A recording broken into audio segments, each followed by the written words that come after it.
Live. Hey, welcome to Ready, Set, Thrive. Today, Ricardo and I are very excited because we have a wonderful and innovative disruptor in the real estate space. Joining us today is Deanna Whip of the Stroyke Properties group at Bayside. Welcome, Deanna. Thank you. Hello. Yes.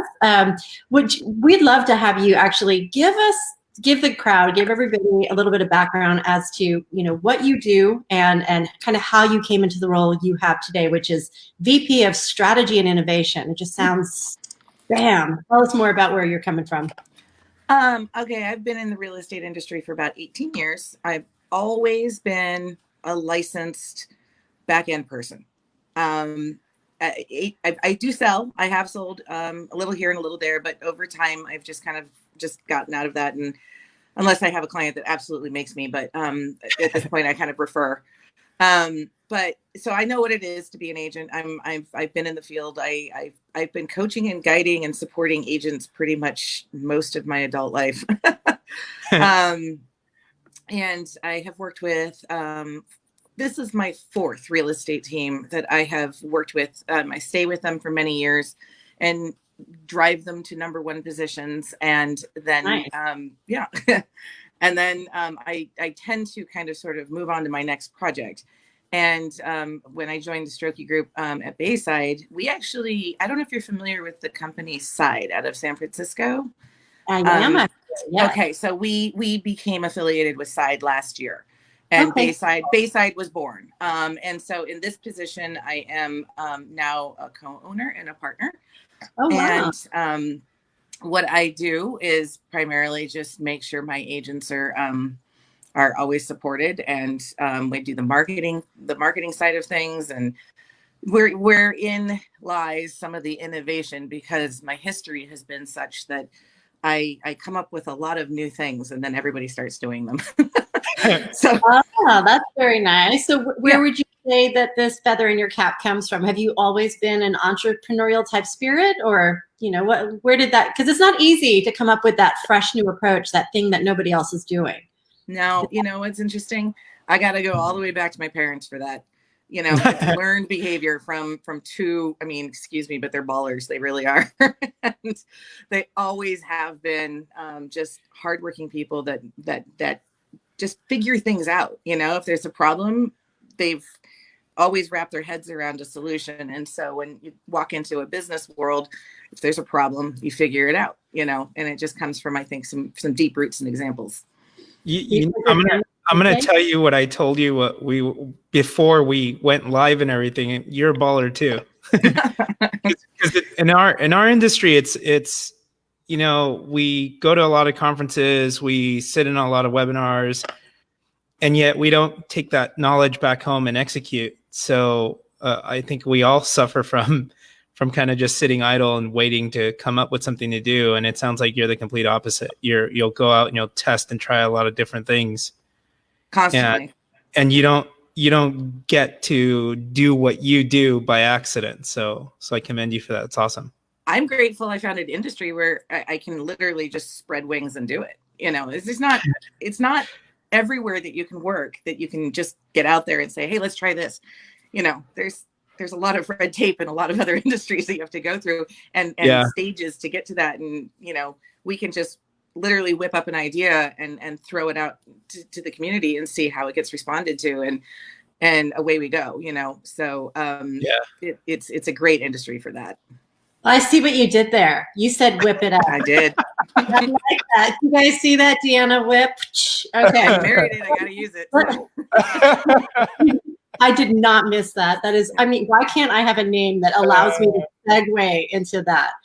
So, Deanna, this is actually the perfect time to bring it up. The reason why we reached out to you and asked you to please jump on this podcast was because you did do something innovative. You did do something a bit disruptive, but something that was really, really deeply entrenched in how to embrace the community during this time that we're going through a big, huge economic shift. Can you tell us a little bit about how the initiative behind, why don't you go ahead and tell us about your initiative? I won't take the steam away. This is quite literally my most favorite project, I think, in my life. Awesome. And it came out of nowhere, just like this virus did. And we saw it coming down the pipe that there was potentially closures probably going to hit, and all of a sudden it just rapid fire did. I mean, you guys all felt that, Mm-hmm. and so we were looking around and we realized, first of all, we're a small business, and we were shutting down, packing things up, going home, and realizing that a lot of our friends, our clients, especially are people who are business owners in our community. So we decided that we sat in the room together and we said, we can't let this really happen to the people around us. We've got to do something to help. So we, as a group, there's about 16 of us across Bayside. I was mainly a Stroyke kind of, we have different teams at Bayside. So the Stroyke team really kind of parented this thing, and then everybody else kind of helped. So we had about 16 people that jumped into high gear, and we created a website called supportsouthbaylocal.com.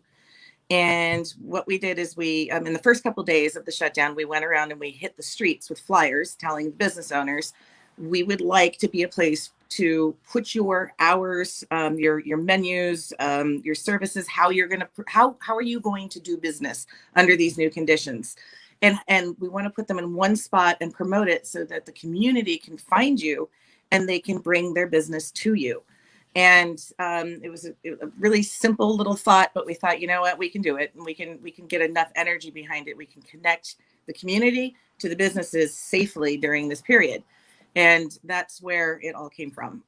So the agents went out on the street with flyers, went door to door, introduced to the business owners. And as soon as they realized we weren't trying to sell them something, they got on board with it, and then they started to kind of share it. So the first couple of days, and then we really got on lockdown. So we then hit the phones and started calling people that we knew, and then they would tell people. And the first week we had, we started the lockdown was March 16th. March 17th, we had our first pages up on the website, live and active. By about the third day, we had 30 businesses up. By the end of the week, we had 70, and right now we're over 280. Oh, wow. So you really felt that organic growth and that word of mouth really kind of amplified the process. I mean, you guys weren't even running advertising on this, were you? This was a very organic push. I lost audio. Oh, you can't hear us? Hold on. I think I lost you. Deanna will be back shortly. Are you there? Yeah, we're still here. No, I lost you. Uh-oh. Okay, why don't you log out and then come back in, and we'll keep talking. I lost it. So what Deanna was saying, I can't hear you. That's okay. You log back out and then log back in. There you go. Yeah, she'll come right back to us. Fine. So I lost you. Let's see if I lost you. Log out and then come back in. Nope. Yeah. Let me see if I can put it in the comments here for her. Yeah. I don't have audio anymore. I don't know. It's not on mute. Stacey, why don't you text her? Yeah, I'll just have her pop back in. Deanna will jump right back in with us. So I think she just had a tiny bit of audio difficulties, but she'll be right back to jump in with us. I'm back. Are you back with us? Yes. Sorry. Okay.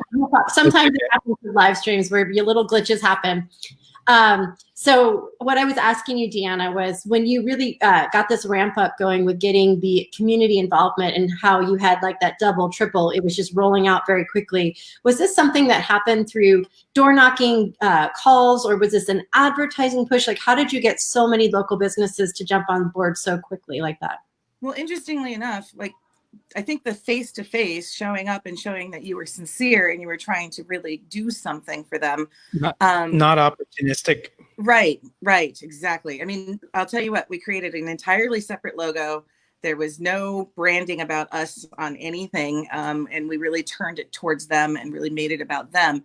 So when the agents were actually coming to the doors of the businesses saying, you know, this is what we're doing. I had like one gal even take video of one of our agents and put it out on her socials saying, these people are out trying to do something for us right now. You need to follow them. You need to get involved in this. So there was word of mouth, and we did do a little bit. We put a little bit of advertising behind it. We put like small dollars behind some Facebook promotions, and we did like ads in the local papers and stuff like that, but not big buys, just like little buys. And well, I mean, it's essential to do that, because especially with smaller communities, you know, making sure that you can reach out to the smaller mom and pop businesses that might not be on social media 24/7. They might pick up that circular and they're looking through that, or somebody doesn't use the traditional media and they're only using the online. So it makes sense to cross all medias that you can, so that you're having as much inclusion as possible, because in order to support that community, it's not just handpicking the people you want to work with, but really opening up doors saying, hey, we want to support all of you. You're all for doing all of that. So you said there was about 16 of you. Go ahead, Ricardo. No, I guess here's what I wanted to kind of unpack for everybody, or put into some perspective, because one of the things that we talked about, even while Stacey and I are kind of going through this and we're communicating with our company, with our staff, with our employees, it's, how can you be of value and how can you be a pillar to your community at a time like this? What I think is brilliant about this is that it's not opportunistic, and it's being that pillar or that resource for your community that connects people together. I think it's easy to get lost and wanting to think, what's the return on investment on this, or how can I create this into an opportunity? And I think that's a short-sighted approach, and it's not long-term mindset at all. And I think as professionals in this industry, we do have to think more long-term mindset. And what I love about this is that it's exactly that, and it's being a part of that community. And one of my colleagues has been creating community content and doing local events and doing all of that without really any care for how it translates back to the brokerage. And what's awesome is that he commented, when everything went on lockdown, we didn't miss a beat and we didn't hurt, because we've been with our people for years and years and years and years, and we continue to be with our people for years and years and years and years. That's invaluable. That's so invaluable. It was so important that we didn't brand it and we didn't put our name all over it, to really make them understand that it was about them and it wasn't about us, and to let them trust us with like marketing their business for them. That's a big ask, and you want to do it in such a way that people understand that, like, this is like, put everything down right now, pull your best tools out of the toolbox, and just help each other keep this engine moving.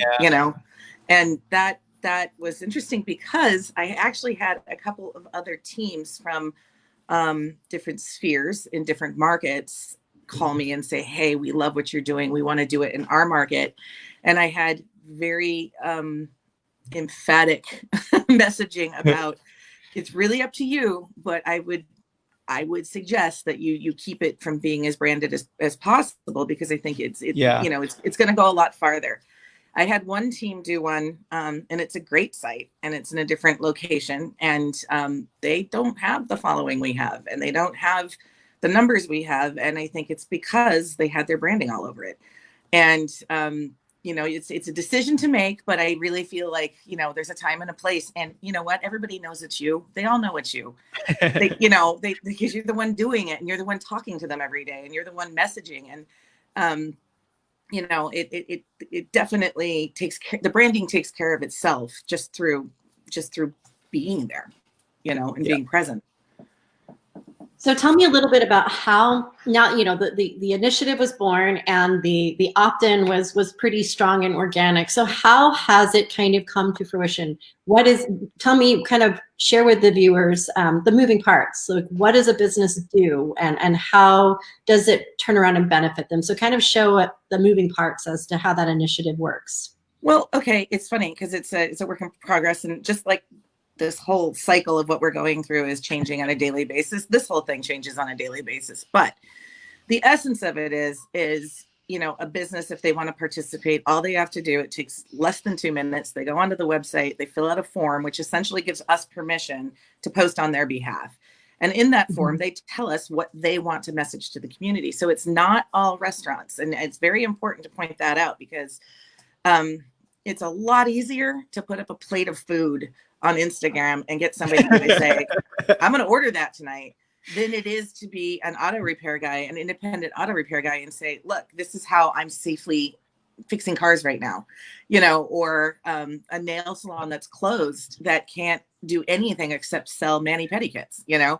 It's just a different world for each of these businesses. And so it was very important that we opened it to all businesses, and also the whole South Bay. Our area here, you know, we're not just the beach cities. We have lots of other cities that are part of the greater South Bay. And we wanted to make sure that everybody was represented, because it's a lot easier also to get people to see you when you've got a beach attached to your downtown than it is when you're in a different part of the South Bay and you don't have, you know, that draw. And it's really trying to get people downtown to try and see what you have in your windows, or you know, find out that you've got an online store. So that part of it. So they fill that out, they go online, we receive it. We have a very simple template where we just take the information and we create a page for each one of them. And we set it up, ours up on Squarespace, but there's lots of other, you know, easy to use website platforms. And what we do is we just basically nab a couple images from their Instagram accounts, and we'll put them up, and we do SEO the pages so that it all just kind of feeds and backlinks and does its thing. And people can, you know, generically find it. And then we start an Instagram and Facebook posting process. And so we'll share to stories, and we'll share to the actual the page. Sometimes we made videos out of, like, when we were coming into Mother's Day, we brought up, you know, here's 20 different places with 20 different ideas of what you could do for Mom for Mother's Day, you know, and glued it all together, put it in a video and posted it out there. So starting to think of ways to, like, theme them and put ideas. It's constantly just trying to get the public to think about, oh, instead of shopping on Amazon, I'm going to go shop at this little boutique, and I'm going to get a gift for, you know, my friend's birthday from there, or I'm going to buy my wine instead of from, I mean, big boxes, you know, I'm going to go down to the little local wine tasting shop, and I'm going to pick up my stuff from there because they've got, a lot of people delivered. That was the best part. But this thing is morphing and shaping. And so now we're kind of posting out messages of the changes in the businesses and what they're doing. So at first, a lot of it was telling people about boutiques that didn't know, they didn't have websites. A lot of places didn't have websites, or they had like really bad ones, you know. And they had to spend their first 2 weeks, like, all of a sudden figuring that out. Marketers. When before they were just like business, like the shop owner, you know. And now they're having to do the online e-commerce, which was a whole new world for them. So when somebody launched a new website, we promote the website, and, you know, et cetera. But so I have a question for you, and like, I think I know the answer, or I know what my answer is. I think this is awesome, by the way. Thanks. It also, looking in though, so did you ever experience any pushback at any point? So this is awesome, but it's also a lot of freaking work. It's a lot of work. It's a lot of work, but we were shut down. We had time, and we had resources, and we had staff. And so, we just kind of like rallied and got in there and did it. And it takes time. But the only pushback I got, this is really interesting.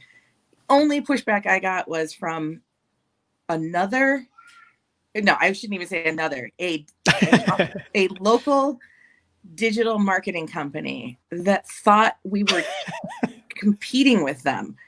And we're very, they were kind of freaking out that we were like gathering, like we were gathering so much steam so quickly. And he was kind of just like, whoa, how are you getting clients? And I'm like, these aren't clients. I had to like literally get into a full blown like messaging situation where I had to convince this guy that there's nothing in this for us. Like, we're not getting paid. We haven't taken a dime. We don't intend to, you know, and and they're not our clients. We're just doing a service for them. I mean, you're more than welcome to put your digital marketing service on my website if you'd like, and we can promote you, you know? So that's the only pushback I got, was just a little confusion from somebody perceiving us as competition. Oh, wow. Well, that's because you were doing such a good job that it just kind of, you know, well, as I was hearing you talk about the level of promotion and coming up with the ideas as how we can support as the holidays are coming up, or like you said, redirecting from, you know, it's so easy for us to go onto Amazon and just start doing that. And to remember, wait, hold on. Like, I'm listening to you saying to myself, I got to remember to do that more often myself. Even if I'm not doing that here where in the town I live in, I can support other small towns that have these kind of initiatives.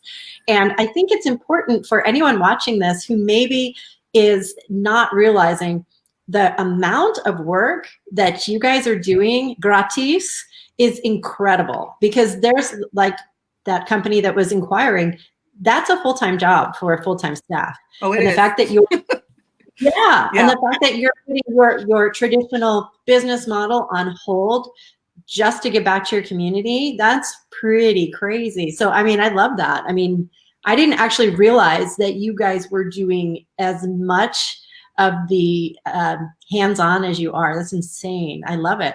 One of the best things that we did was we started introducing the faces behind the masks, and we started getting business owners to send us pictures of them in their shops, you know, or if we happened to be out and about, as we started to come out a little bit more, we would stop by and see them, and we would do quick videos or pictures. And that really helped the community understand, you know, like the whole message you got to understand here is like, every time you buy from a local business, that's money that stays in our local economy. It goes directly to helping that person feed their family, you know, pay their bills. They've got a mortgage and a rent, you know, because of a storefront. Try to put another employee back to work, all of those things. So I was heavily guilty of, because I'm crazy busy, and it's easier for me to just order things online and not pay attention to where I was getting them from. And I am 100% dedicated to making sure I don't do that anymore as much as I can in my life, because, you know, before COVID, our local businesses were already starting to struggle from having to compete, you know, with those kinds of services. And, you know, there were businesses already affected by that before this even happened. And, you know, what's interesting is that I think a lot of people have really started to understand, you know, how easy it is to decide to, you know, go get your shampoo from a salon, you know, that sells shampoo, and make the stop. But you know what you're going to do is you're going to talk to a shop owner, and you're going to maintain a friendship and a relationship. You're going to, you know, these are the things that we forget make up community, because we get busy and we get ahead of ourselves. Yeah. That's such a good point. That's such a good point. So interesting stuff that you guys are doing. And so how many businesses are involved now? You said about just under 300 or under 300. Yeah. Wow. That's intense. And it's all verticals, it sounds like. So we're talking service as well as essentials. I have optometrists who figured out how to do online through FaceTime and Zoom to try to do little things. I have you know, one of my favorite stories, I got to tell you guys, this one is how the businesses started helping each other out. So like, you've got a restaurant who's got a storefront that's open for takeout, and the business. I think Deanna will be right back. I think she's just a tiny bit of audio. Can you hear me? She's like a magician, like a genie. You're there. We can hear you. Can you hear me? Yeah. Yeah, you're good. You just were saying you're like a genie in a bottle. You pop in and out. I lost your audio again. Hold on. That's so cool, though. That's okay. It's like a genie in a bottle. You rub the top of the bottle, and then Deanna magically appears.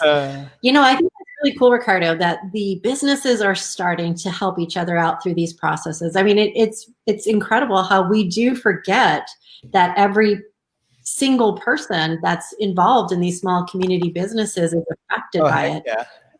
Heck yeah. Yeah. Very sorry. Hi, Deanna. No worries. So, yeah. Okay. So let me just get back to that. This is a pizza store who decided to start selling take-home pizza kits so the kids could make pizza at home. Oh, wow. And those were taking off, and people were really, purchasing them. And so what they did is they got a hold of, there's a kitchen supply store that's a little boutique kind of place, a few doors down from them, and they got a hold of them and they said, hey, why don't you bring all of your pizza making stuff and your cookbooks and everything related to pizza, and we'll set up a little display in our store, and anything that is sold from that, we'll just give the proceeds back to you. And so that's a business helping a business. That's and awesome. I just thought it's just such a great story. And so you can take those stories and push them forward through your socials and make it so much more interesting. There's so much more story to what's happening out there than just posting a special. That's super awesome. Yeah. I love that. And I love that you're talking about make that a story. It's one of the things that we are always talking about. And I'm sure you can appreciate this because I know you're also a marketing and communications person at heart, Deanna, is that we are all very guilty of marketing, right? Just that traditional element of marketing. But the reality is that when we take the time to really connect the dots and truly create a story that pulls people in, that has emotions, that has a real, like you can see yourself in this story, that is the best form of marketing because you want to be a part of it. You want to spend your money. You want to take your time. And that's where I think the businesses that are doing it right and that are having success through these difficult times are the ones that are creating a story, participating in the story, and continuing the process that way. It's really impactful to see. You'll see during these times that there's sometimes there can be shark in the water syndrome sometimes where folks take advantage of opportunity and people's vulnerabilities. And then you get to see, I've seen more than, maybe because we are focusing on connecting the dots with people that are taking their time to give positive energy back. We're seeing a lot of really good things happen, and we're seeing a lot of really selfless acts. I know that there's other stuff there. I just choose not to look at it. There's definitely some aid. They go unnamed, but there's people in town that are in our business that thought it was a great idea and decided to try and do something not similar, but in the same vein. And the delivery of it was just not. It's very self-serving, and you can smell it a mile away. And you can totally smell that. And the community is very hypersensitive to that right now. So just being aware of that and making sure that your messaging comes through from the heart, which it does, because it's a great project, and it's like I said, it's probably my favorite thing I've ever done. But the flip side of that is, here's what happens. People know that we know how to market. I don't have to say it; they know it because they can see it. And we've been giving ideas, little ideas to the business owners, like, have you thought about this and have you thought about that? And they're like, no, great, I'm going to do that. And so it's more than just a platform of, here we are just trying to help promote you. We're also trying to help you learn what we know makes up great marketing, and they're so thankful. Gee, I wonder who they're going to think about when it comes to buy or sell. It goes without saying that, I think it's going to be very memorable. The other thing we did, and I don't know if you're aware, there's a business owner portal on our site that's a password protected one. And so we give that to the people once they sign onto the site. And in that portal, we actually put things that weren't really appropriate for public facing, but they were very appropriate for the businesses. And what we had done is we had found, like one great story is people were really having a hard time trying to get their PPP and EIDL packages together and to get qualified. You're trying to run a business and you've got this going on at the same time. It's just crazy. And so what we did is we found local brokers of the loans, of mortgage brokers traditionally, but they bankers. And we asked them, what is your company doing to help, some of these businesses? And so one gal, she actually had a really great program within her bank. And so we put it on that portal and we said, here, if you guys need help, talk to this person.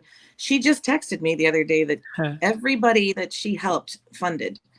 And she said, in the beginning, I thought I was just doing some things to help people. I didn't think that this would end up being what it was. And she goes, I wish I could have recorded these phone calls for you, because if you could hear their voices when you told them you're funded, that was so rewarding. And That's she said, awesome. it's been the best thing I've ever worked on. And so that's another way we were helping the businesses, was connecting them to solutions and to marketing ideas and all kinds of things. So yeah. So That is incredible. Let's transition to the business side a little bit, because I think we want to leave some sort of lessons learned and experiences there. But a lot of people have been kind of transitioning to work from home, and even before we kind of went live with all of this, we talked about how working from home has made it difficult to set clear boundaries and decide when and when not to take time off. So how has kind of business changed for you guys? How are you continuing to have conversations with like potential buyers and sellers, and what does business look like moving forward? In the beginning, I would say the first solid month, we didn't even breathe the word real estate. We just called people and asked them how they were doing, and asked them if we could help, and asked them if they knew about our site, so that they knew that they could support local businesses, and we had these genuine, as my agents reported in, they were some of the best conversations they've had with people in years, because they were home, they were captive, they were feeling blessed that people even cared to call them, So there was a lot of that. Then as things started to become, I think, a little bit more appropriate, we started to say, things about, here's what's happening with the market, and here's the good news, and here's how we're going to be able to start doing business. And once we became essential and got the rules, and we started to be able to show, people wanted to go, people wanted to buy, people wanted to sell. Right. And so, we again messaged out, through ads and through our own, real estate platform, how it is that we're going to go about doing business, and safely, and other things about the market and whatnot. And now we're at a point where this week we're actually blitzing out all of our new listings. Everybody's feeling pretty good about coming out to the open market. So yeah. I'm putting about 50 million in new listings out all in the same week. So is that all? So my world right now is all switching back into marketing mode, and getting the listings out, getting them promoted, and showing the world that people are still buying, people are still selling, and we're slowly coming back to work. Yeah. So how is that going to look when the pace picks up, and we've got this little website with a lot of moving parts, and the people that were working on this website now have to do their other job, their day job. Yeah. Have you guys started your rollout? We funnily enough, the plan for that is, and we're rolling that out this week, is I send like a weekly email out to my business roster that I have, and I give them something every week. Well, this week we're going to throw out a Survey Monkey to them and ask them what they want done with the site, because this is the site we built for them. It's about them, and we want their feedback. We want to know. That's awesome. If you guys want us to, we can make this more of just a community business index, and once things kind of like settle down and get back to your regular hours and your regular menus and things like that, and we can just convert it into something more like that, so that when people move here, they can find you, they can get familiar with the community, that kind of thing. No problem. The other thing is, do you guys want to pay some advertising on it? Do you see it being valuable? If they start to do that, then I definitely can hire an intern and have that intern do some of this work, Yeah. So I'm just going to gather their feedback and see what they say, and we're going to take it from there. That's awesome.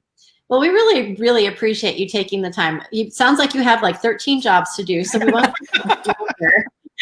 but it was really great to, get a peek under the hood to see how something like this comes together. And, honestly, I didn't even realize just how interconnected this entire process truly was. And honestly, I'm going to be taking a peek at the site myself, because that's pretty incredible. So thank you for taking the time to do that. This really is a great story about how somebody can really take this time to roll up your sleeves and find ways to give back and to thrive, no matter what's happening inside our economy, no matter what changes, what bumps we come along the road, we can be supportive of one another and kind of power that engine forward. So Thank you so much for being with us today, Deanna. Thanks for letting me talk about it, because it's great to be sharing with other people who want to do something like this, no matter what it is. There's so many ideas and so many things you can do, big and small. All of it is good for headspace, and all of it is good for community, so Yeah. you just do it. Don't be afraid. Just get out there and do it. Awesome. That's right. Deanna, she's whipping us into shape. Yeah, cheesy jokes are not something that escape me. We'll go on another conversation about cheesy jokes, because I'm all made up of those. So. Deanna, thank you so and much. Thank you. Thank you to everyone who stops in when we do this weekly, and we have conversations with movers and shakers that are giving us a peek at what it takes to, get ready, set, thrive. And we really appreciate the time that any of you are stepping in to listen, to leave comments. We appreciate you. And we will be leaving the videos up, on our walls. So please, if you have questions, if you have ideas, please leave those in the comment section. We'll make sure we go through and check those regularly, and we can get you connected with anybody, whether that's one of those local businesses that you had questions for, or if it's anyone that's part of Deanna and her brokerage. We'd love to support everybody just to connect the dots. So thank you so much. Thanks for being connectors, you guys. You guys are connectors. So. Let's all hold hands. Yeah. First of all. Bye. Yeah. Okay. Thanks, everybody. Thank you.